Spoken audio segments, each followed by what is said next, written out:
Hi there YouTube, it's Masha, aka the Ice Queen, and I know it's been a hot minute since I've last posted, about 3 months to be exact, but as you know, life always gets in the way, but I wanted to make a new video for some time now, and now that I've just gotten back from YCS Houston, I thought it'd be a great time to talk about a deck that everybody knows and loves.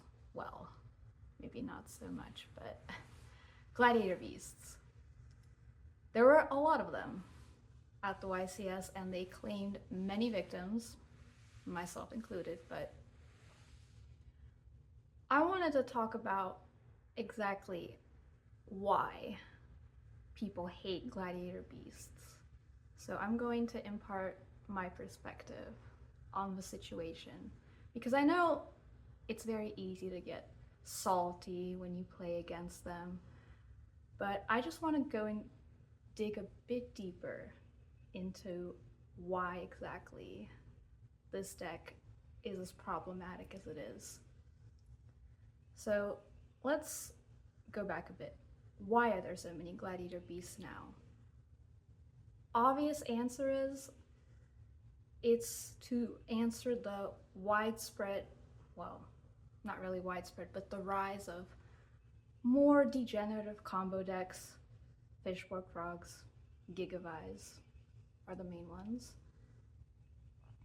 So naturally, those decks are trying to interact as little with you as possible. And we've seen plenty of videos already about the problems with those decks, so I don't want to rehash those ideas too much, but the point is that more GBs are coming out of the woodwork to respond to those combo decks because they naturally have a good matchup against them because those decks generally play very little back run. That's just very ideal for them. And it's kind of a hypocritical situation. Like, it's GBs are hypocrisy right now because, as you know, you probably looked at the YCS Houston top cut, there were no combo decks in the top 8. So, and there was one Gladiator Beast player, notably. But, so in a way, with all the GBs running around, they kind of keep the combo decks in check because those decks are naturally very difficult to pilot already. And on top of that, if you're going to an in-person tournament and you have to play against gladiator beasts, it's not much of a help. So it doesn't come as much of a surprise that combo decks weren't repped as highly in this tournament, though they have been doing well this year, but it's still not a very good chunk of the meta. But anyway, back to GBs. Yes, they keep those combo decks in check, but at the same time, they are stifling other decks from doing well. And when I mean other decks, I mean decks that cannot play like Royal Oppression, which is the main card that is good against them. Like Blackwing, Bayou, basically.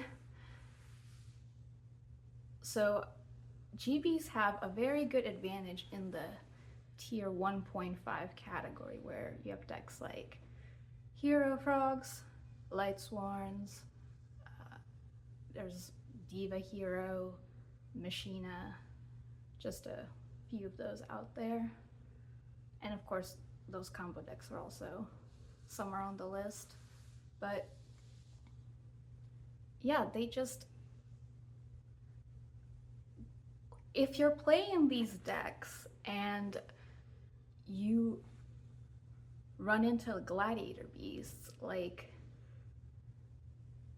it can just be very like off-putting because those decks notably don't really play oppression or don't typically play oppression. Like, I know Lightsworn can typically side it, but that's not really the case for most of that tier 1.5 area. So generally speaking, if you're not playing Blackwing or Vayu, you probably find gladiator beasts pretty annoying. So that's one way they're a problem. They stifle creativity, they discourage people from playing those any other decks, basically. And like, there aren't really any counter decks really besides the bird decks. Like, yes, Hero Beat exists, but problem is Hero Beat is not really the best deck right now.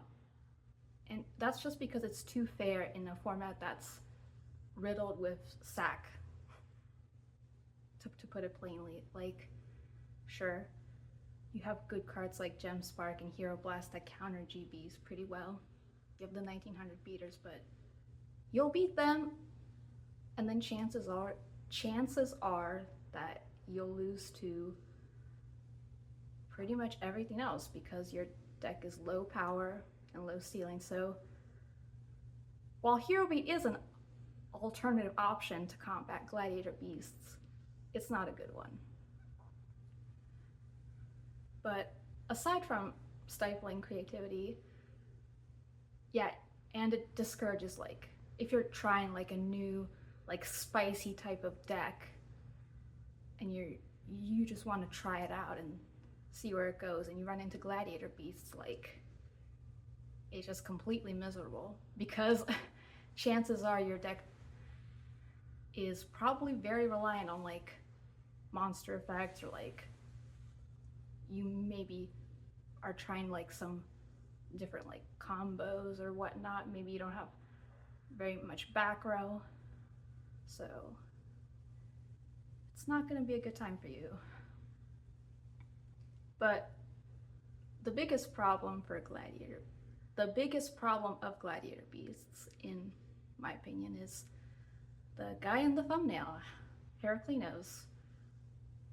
There's no reason why this card isn't once per turn.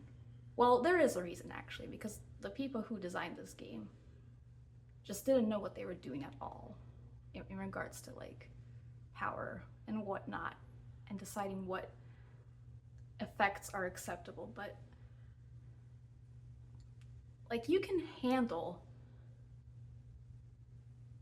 like, sorry, it's been a hot minute since I've talked for a video, but my point is, you can handle most things GBs throw at you if you are learning the matchup and you learn how to play against it. Like, yeah, they're annoying, but you can eventually deal with like playing around Chariot, or like deciding when they have like a trap stun or a Wabaku, or trying to make sure they don't tag out into a specific monster.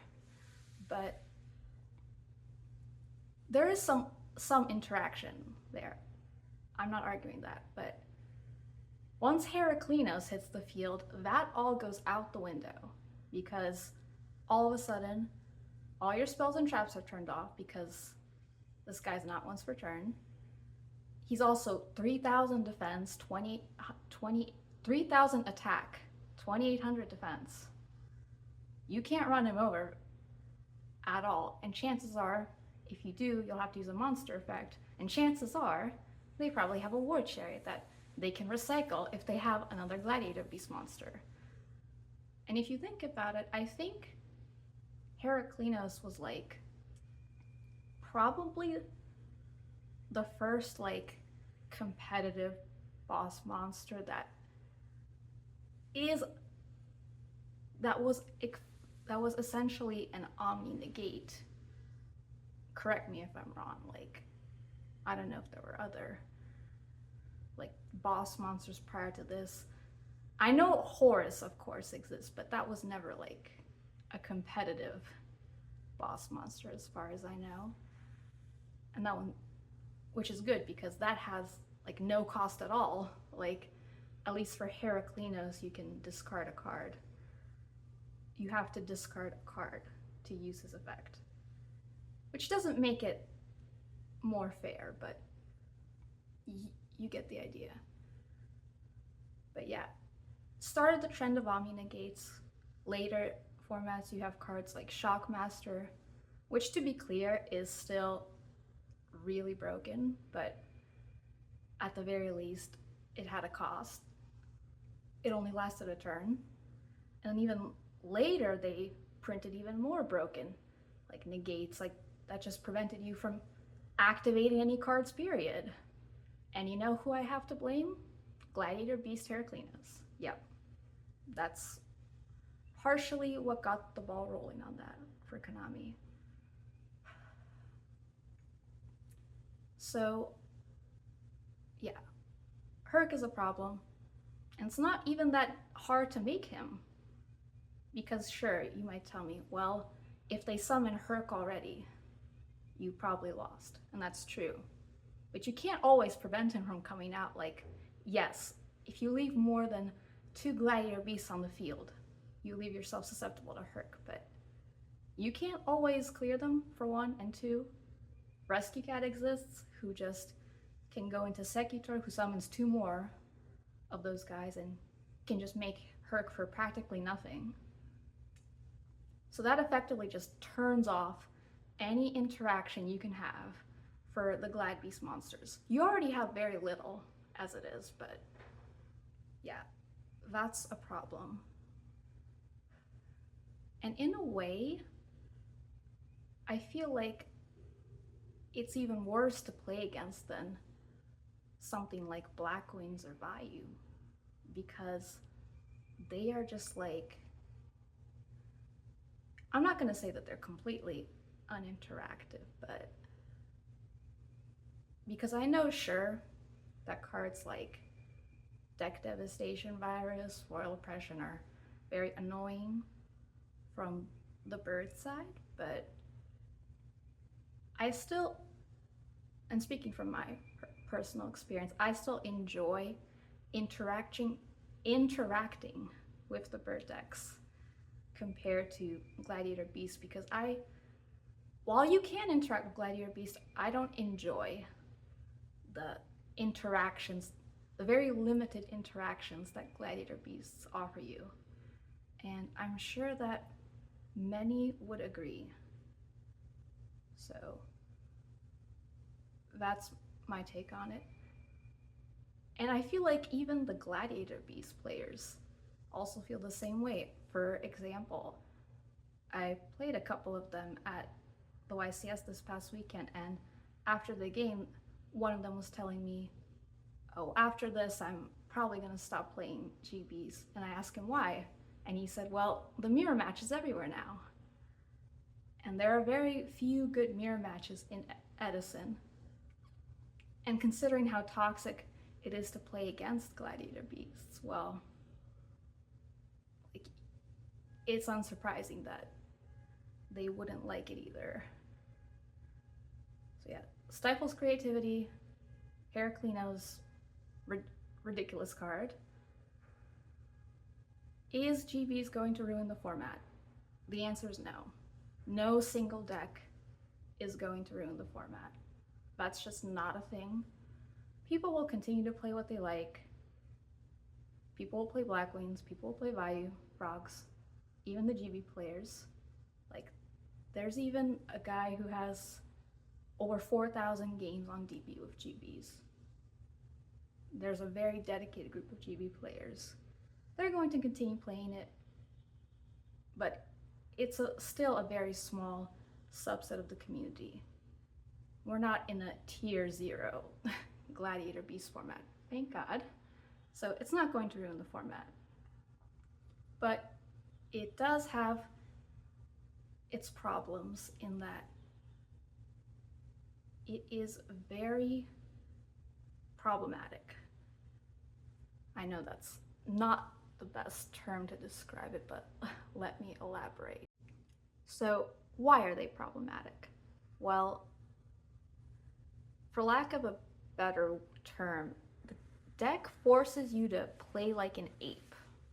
So when people typically give advice on how to play against Gladiator Beasts, like how do you approach the battle phase, they'll say, don't respect torrential mirror force because they've got their prisons, their book of moons, like shrinks, lots of things to stop one attacks. But if they have those cards at all, if they have those sweepers and you decide to go for your push, you just straight up lose. Like, it forces you into a checkmate position, so to speak. So that kind of gameplay, I feel, is the opposite of how the retro gameplay is supposed to be. Like, thinking of how to accumulate your resources, going for the push when the time is right, or being conservative when you need to. And sometimes you do need to go all in. To be clear, like, every situation is different. There will be times where you can't afford to conserve your resources and you have to go for a huge push at the risk of losing the game. That's true in any matchup. But gladiator beasts force you into this all-in gameplay quite frequently. More frequently than you're supposed to. That's my opinion. I actually think it's a lot similar to the warrior deck in GOAT format in its toolbox nature, because much like how you can grab a Mystic Swordsman or an Exiled or Blade Knight from your deck with Rhoda to answer any situation, gladiator beasts can do the same just by conducting their battle phase. Like, they give you a DD Crow, a Monster Pops, a Special Summon, or even just a 2100 guy. So they do offer that toolbox nature that warriors have. And warriors can generate some pretty bad non-games too, if you're familiar with how that deck works in GOAT format, and if you've played Chaos Turbo against warriors much, you know what I'm talking about. So while the toolbox features a unique part of the gladiator beasts and arguably makes it kind of a control deck in Edison format, and there are very little control decks, I feel. So while that's a unique aspect of it, it doesn't make it a healthy deck. So yeah, I know I'm going on too long, and I hope I don't sound like I'm complaining too much about GBs. Like, yes, I am complaining a little bit about them, but I'm just trying to justify my complaints and why I think they can be an issue for people who want to play this format more and want to branch out of the main decks, but basically branching out of birds and frogs, basically, and why this kind of gameplay just discourages them. So, but GBs aren't going away anytime soon, sad to say. So we'll just have to deal. Okay, that probably does it for this video. So thank you so much for watching, and I'll catch you in the next one.